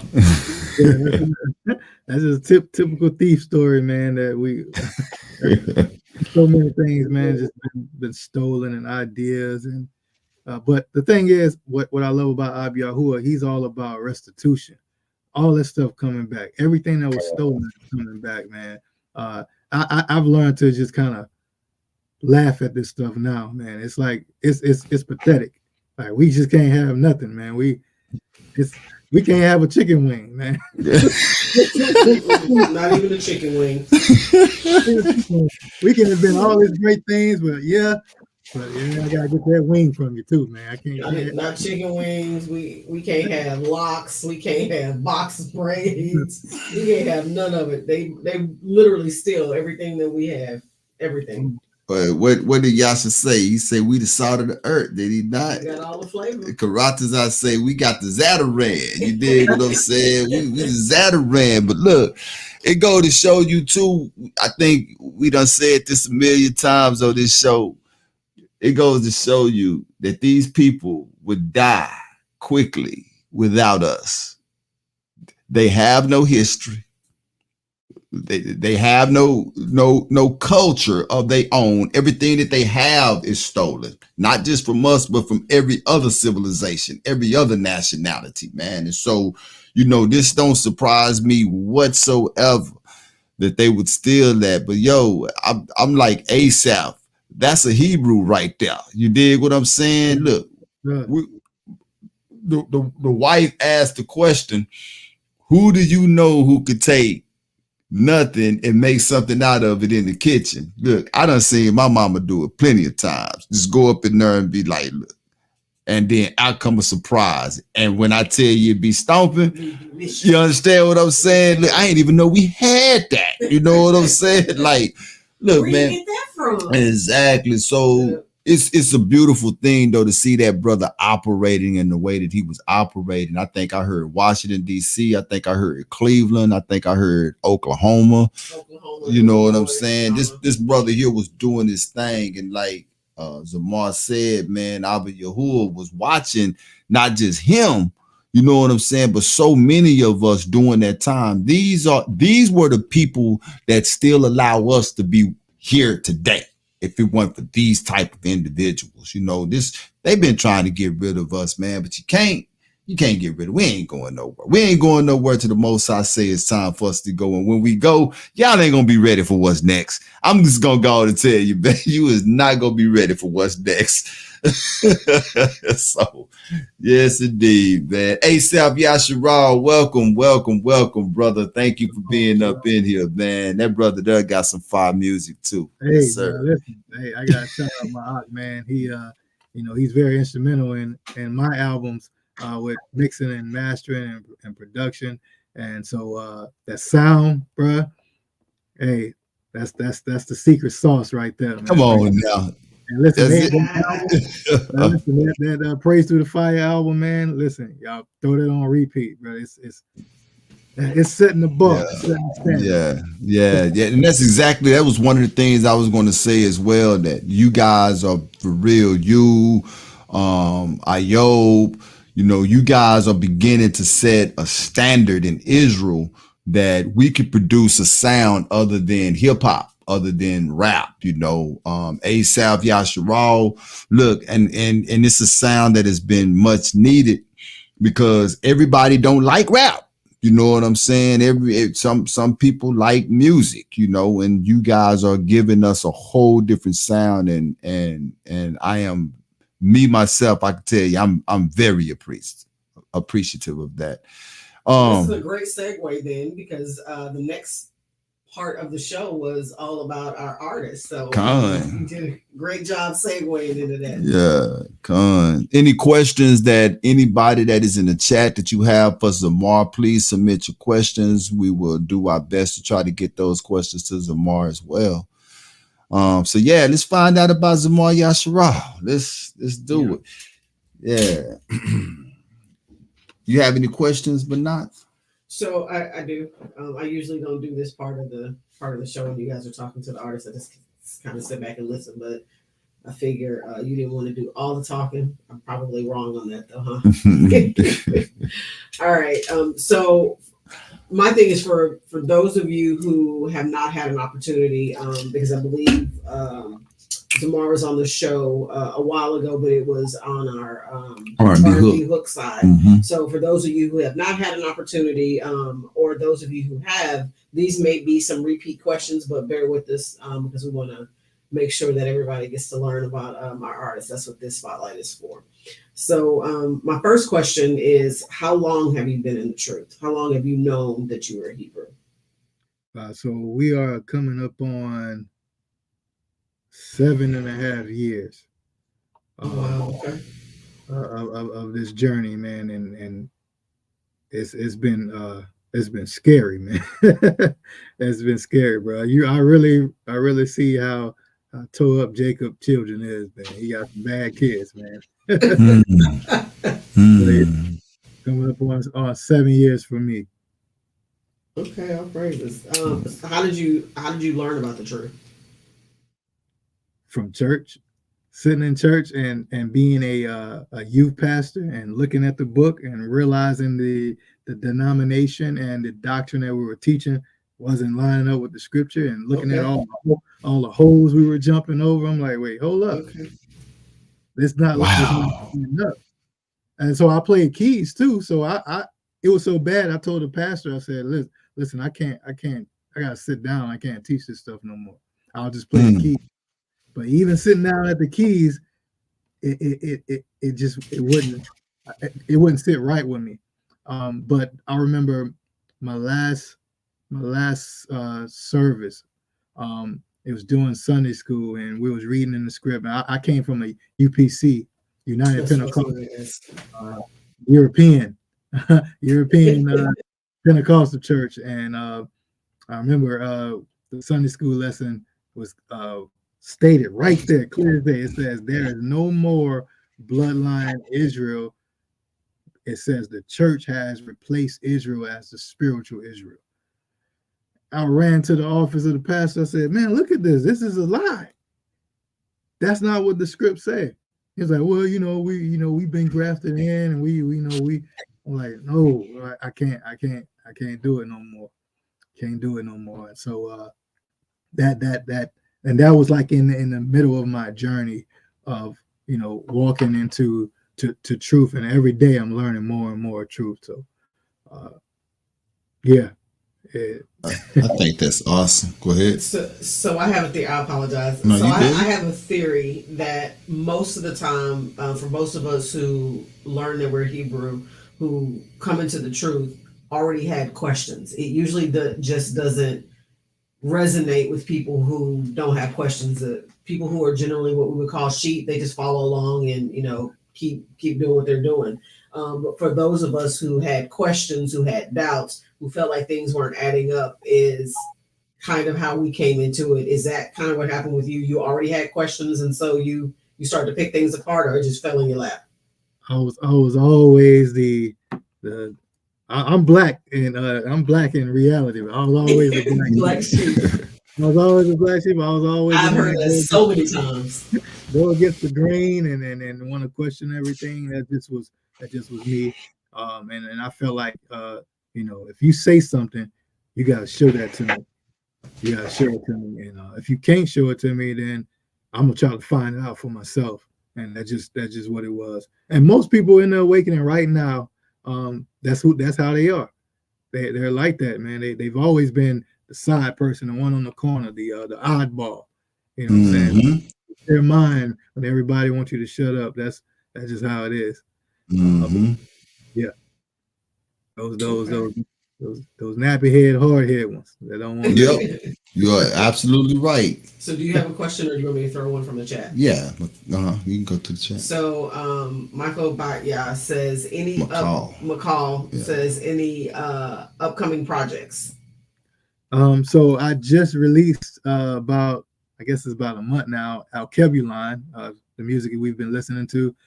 So I haven't been. I have other songs just sitting in the, in the fridge, but nothing at this moment. I'm still letting Alkebuline kind of get his wings and kind of spread throughout, throughout Yasharel and do what it's going to do. We do have some.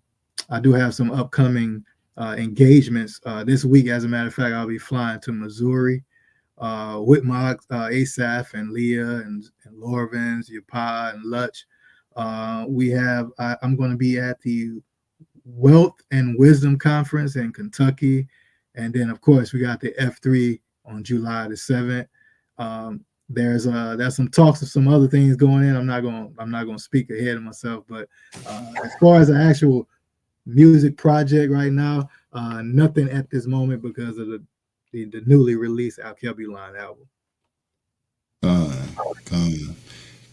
Man, that album is, to me, that I don't know, man. I don't even have words for how great it is. I know it got to be being received by the nation tremendously. I'm sure that album is probably being received by more than just the nation, though. Am I correct? That album, you probably doing some good stuff with that album. Am I correct? Yeah. So and because of the, how can I say it? Because the album, the texture of the album, it can resonate with both those in the diaspora here as well as those still in the continent, and it's pretty much I call it a four corners album, because wherever we are in the four corners of the earth, that sound should be able to reach and resonate. That's why I have so many different African languages I'm speaking on there. Even got a reggae type style. I'm just trying to be able to reach wherever our people are, and it really has been received well. So all esteem to Ab Yahuwah, who has made it possible. I appreciate everyone who has listened to it and have it on repeat and have voiced their opinions on the album and telling me their stories of how it blessed them, their testimonies, and it's just been amazing. Been amazing. You Zamar, like I said, I was looking at your Facebook page, bro. You move around, you get around. People know who Zamar Yasharal is. You have been on some big stages in front of a lot of people. So you got some events coming up as well. You got the F3 coming up in Douglasville, Georgia. What does the F3 mean to Zamar, and where does this rank as far as your experiences, as far as performing in front of live audiences? So what the F3 allows me to do is be in front of the real Yasharel. What I mean by that, because most artists they have a certain circle that may be their camp or their assembly, and they just stay there.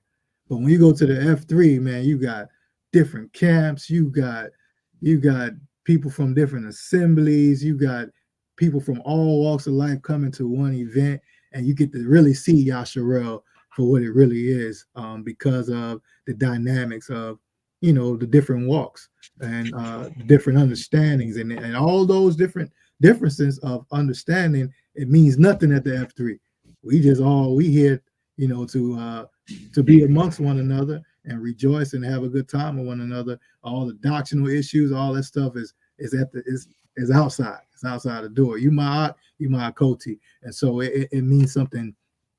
If you can imagine how the kingdom would be, you got all these people everywhere, and it's like, bro, it's like, I don't care what you could call him, Yahawashai, you could call him Yahusha, you could call him whatever. At this point of the F3, it don't matter.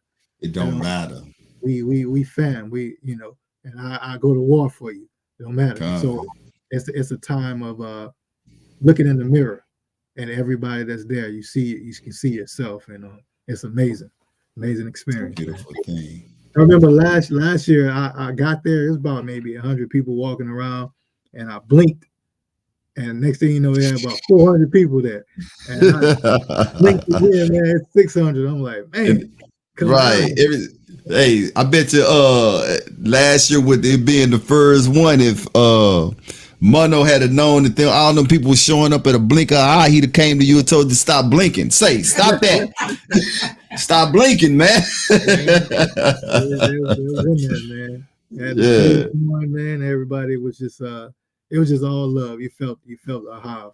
You felt the hive of Ab Yahuwah there, man. I can't wait. Hey, if you don't have your tickets, man, go ahead and I'm telling you. Yeah. No delay. I missed last year. I will not miss this year by the grace of the Most High. You know, we're going to be up in that thing. All right, we have another question in the chat. Uh-huh. So it says, was music something that you got into coming into the truth, or were you doing music before the truth? I was doing music before the truth.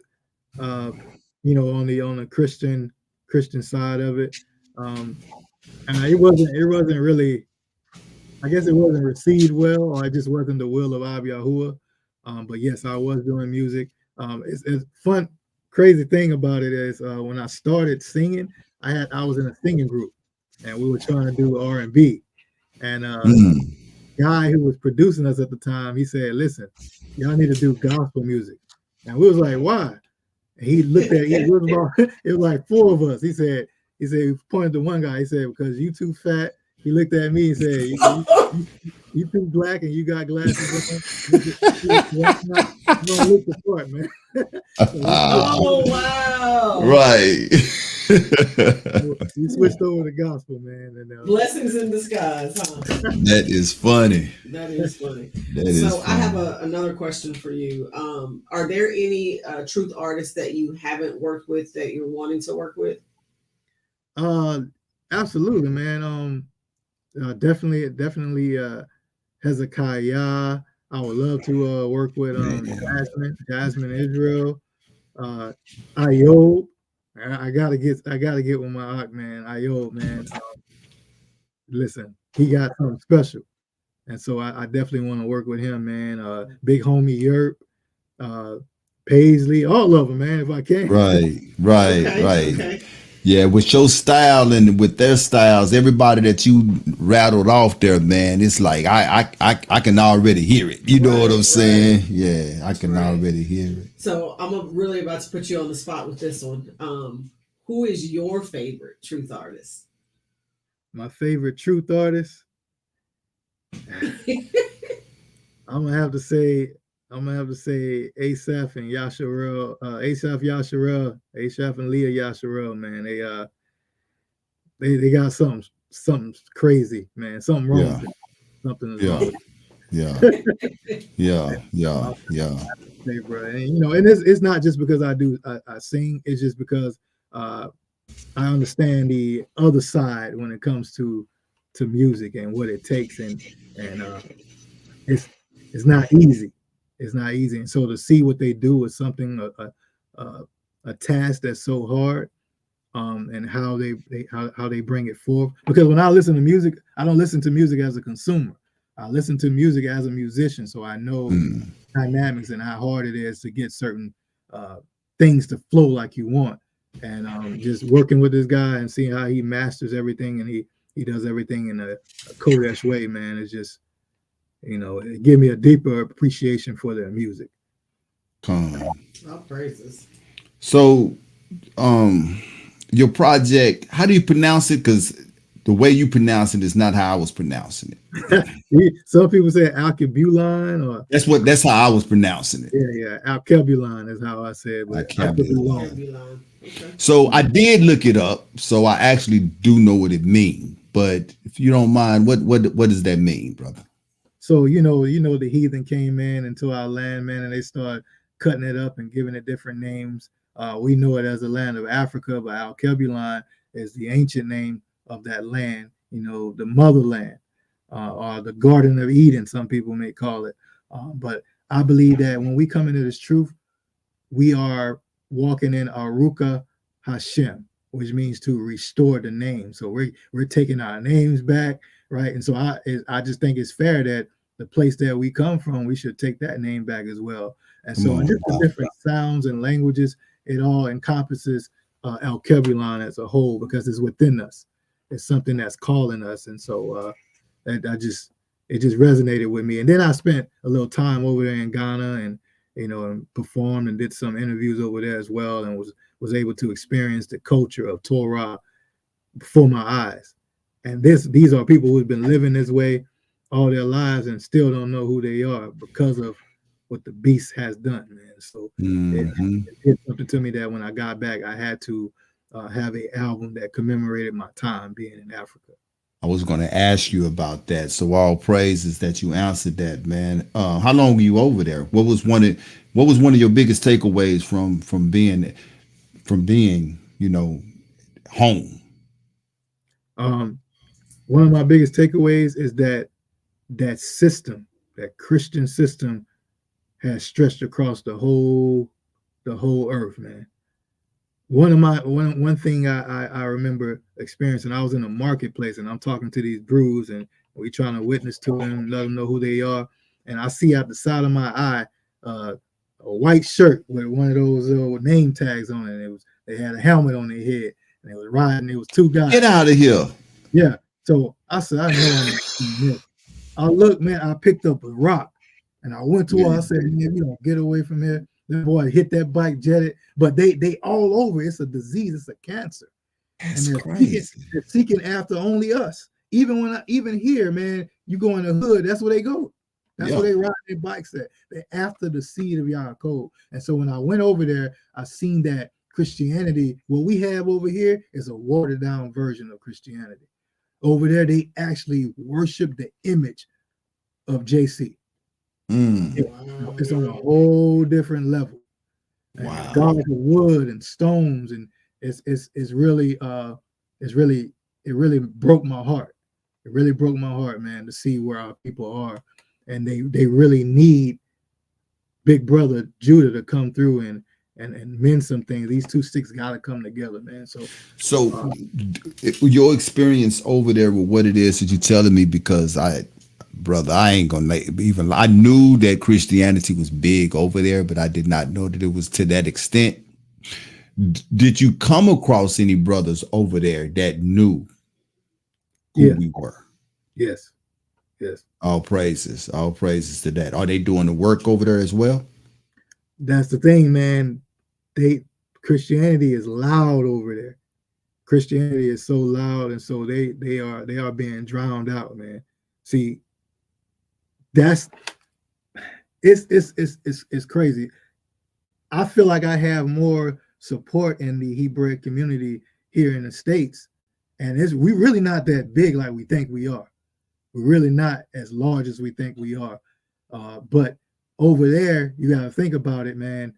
That was the first spot. That was the first shop. That was the first setup of Christianity. So it got its roots in there a lot deeper. You know what I'm saying?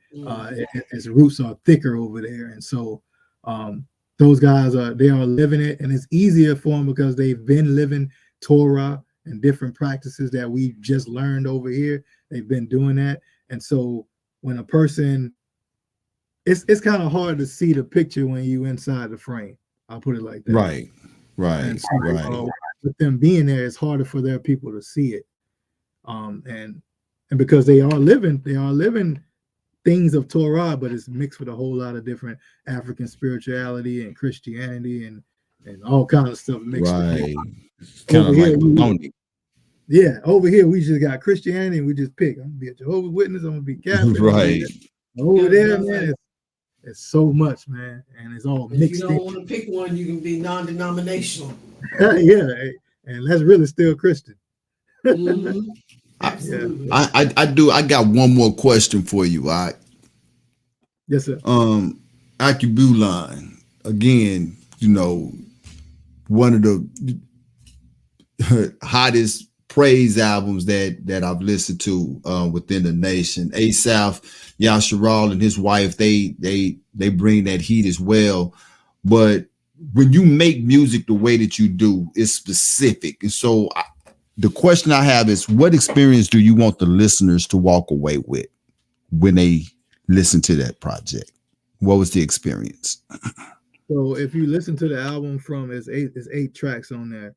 From track 1 all the way to 8, it's telling a story. that's telling their story. And I want the people to hear that story, right? And point their hearts to being prepared to be getting ready to get out of here. That's the whole thing. Like, prepare your heart, get your mind ready to get out of here, because we see what's going on around us. We see the writing on the wall is there. But I think our people have just been mesmerized with just the fact that, yeah, we know who we are now. But if you look at it, I start the album off with Royal Family. So I'm acknowledging the Royal Family. And then it goes to speak to me. Because we want to hear from Ab Yahuwah, and we're asking for direction from Ab Yahuwah. But Ab Yahuwah is like, look, you want to get closer to me, you got to get lower. And so, we know who we are. We got these zeets all the way down to the floor, and the head wraps all the way up to the ceiling. But let's take that off and get in these sackcloth and ashes and really hear from Ab Yahuwah and get closer, right? And after we get lower, then now we can say Rumamu Yahuwah. Now we can really exalt him, because now we have direction, right? And we say in Todayah, right? And all these songs are just one story of us pointing us out. That's why the last track is called Over There. And so it's just all my jams too. to get ready to get out of here, man. And so I want our people to have their hearts ready. And we might have to lose some people. Some aunties gonna be left behind, uncles, husbands, wives. We gotta be prepared for the sifting that's going to happen between us. That's right. Awakening. That's going to happen. That is happening. I believe that sifting is happening now as we speak. It's ironic that you said that the last track on the album was Over There, and as you told a story, because that happens to be the last track that we got tonight as we go up out of here. Over There, Samaya Shiral, A-South. I know you've been in contact with our brother Ayo, man. Can't wait to have you on the Truth Be Told Flex podcast. Samaya Shiral, man, I really pray that you enjoyed yourself tonight. Oh, man. Yes, sir. Definitely going to have you back. To the Truth Be Told Flex podcast family, I want to say thank you guys for making this an awesome night. Thank you for acting like you got some sense. You remember when our mama used to tell you better act like you got some sense. When we had company in the house, hey, you no longer company though. Zamar, you are family now. Hey, we want to say thank you, man. Ayo, we miss you, brother. We love you. Can't wait to see you back. Doing what it is that you do. Twice out. We're gonna get up out of here with Over There by Zamar Yasharal. Let's get it.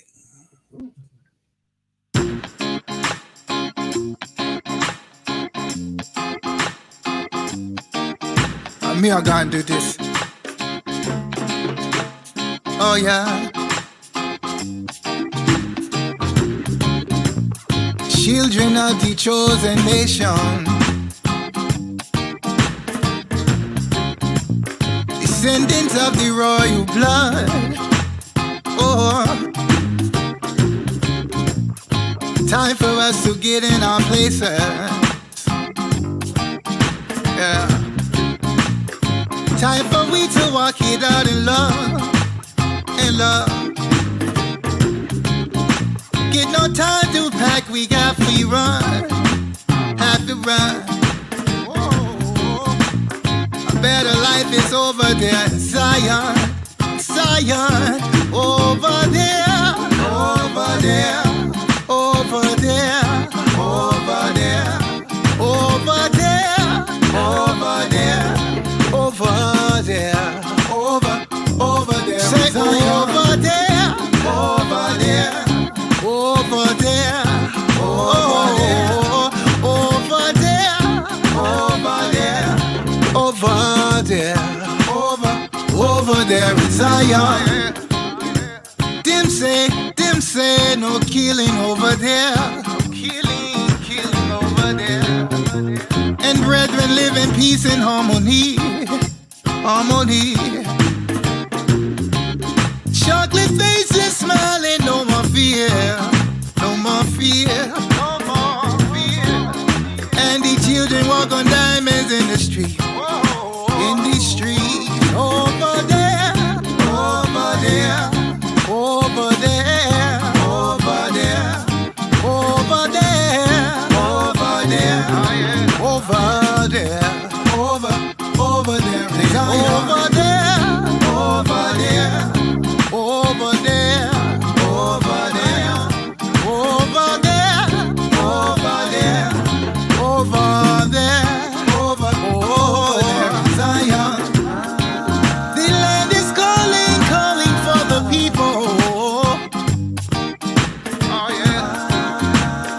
much blood been spilled in Babylon. Oh, much blood in Babylon. The earth is calling, calling for the people of Yah. And the mountains are crying for its sons. The sons say, come over there, over there, over there, over there. We want to go over there, over there, over there, over there, over there, over there, over there, over there, over there, over there, over there, over there, over there. We want to go over there, over there, Zion.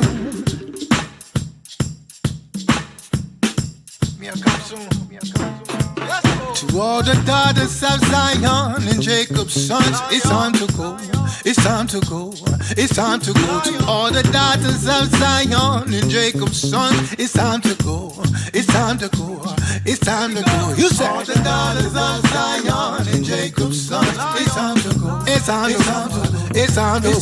All the daughters of Zion and Jacob's sons, it's time to go. It's time to go.